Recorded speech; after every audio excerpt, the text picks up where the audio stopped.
Hey everyone, I just wanted to show you a quick tutorial for the Cookie Snail chocolate chips, the cluster stitch that you can find on the shell. I'm using Hobbii Amigo Giga Yarn, which is 100% acrylic, and it's a big chunky yarn for my cookie snail. You can find the pattern for the cookie snail in the description on the video, and you can find the Hobbii Amiga Giga yarn on the same blog link. It'll all be listed below. I'm also going to be using a 8mm crochet hook for this tutorial. So let's get started just to show you that one stitch, which is a little bit tricky.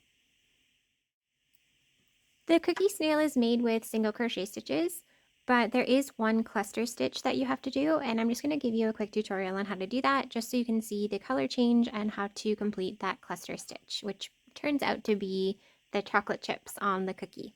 So right before you're about to do a cluster stitch, the single crochet that comes right before it, you're not going to complete it in its entirety. You're going to half finish it.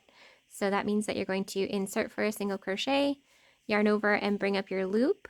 And instead of yarning over and bringing your yarn through both of these loops to finish the single crochet, we're actually going to change colors for our chocolate chip for our cluster stitch. And I'm using a minty color here. So you're just going to basically drag your new color through to complete that single crochet, and that facilitates changing the color. So no matter where you are, no matter what cluster you're doing, that's how you switch from one color to the next. So here's the cluster, and I'm going to stitch over top of my end to secure it. So for this cluster stitch, what's going to happen is you're going to insert your hook into the indicated stitch to start our cluster, yarn over and bring up a loop, yarn over and go through just one loop, and we're going to do this 4 times. So in the same stitch, yarn over, bring up a loop, and go through just one. So that's 2, 3, and 4. So you'll have 5 loops on your hook.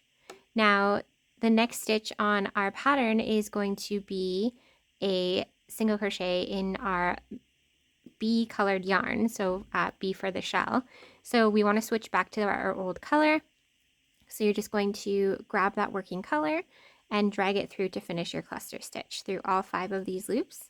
I like to give it a little bit of a tug, and then you can go ahead and work your next single crochet, and when you do, push that cluster stitch forward to kind of lock it in place. So that's how you make the chocolate chips on the cookie snail, and again, you can find the pattern in the description below.